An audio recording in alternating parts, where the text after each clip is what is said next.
அறிவோம் அரசியல் பகுதியில் இன்று நாம் அலசப்போகும் தொகுதி ராதாபுரம்.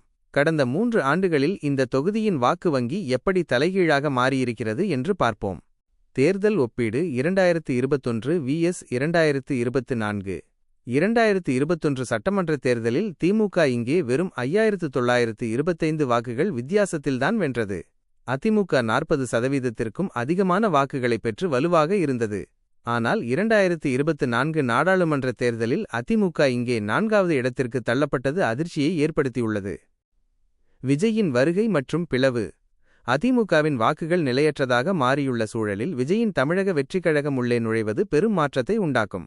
குறிப்பாக அதிமுகவின் எஞ்சிய வாக்குகளையும் இளைஞர் வாக்குகளையும் விஜய் பிளவுபடுத்த வாய்ப்பு அதிகம். இறுதி கணிப்பு. எதிர்க்கட்சிகளின் வாக்குகள் சிதறுவதும் அதிமுகவின் சரிவும் ஆளுங்கட்சியான திமுகவிற்கு சாதகமாக முடிகிறது. தற்போதைய கள நிலவரப்படி மீண்டும் திமுக வெற்றி பெற 70% வாய்ப்புகள் உள்ளது. அரசியல் களத்தின் அடுத்தடுத்த மாற்றங்களை அறிய அறிவோம் அரசியல் சேனலை தொடர்ந்து பாருங்கள். நன்றி.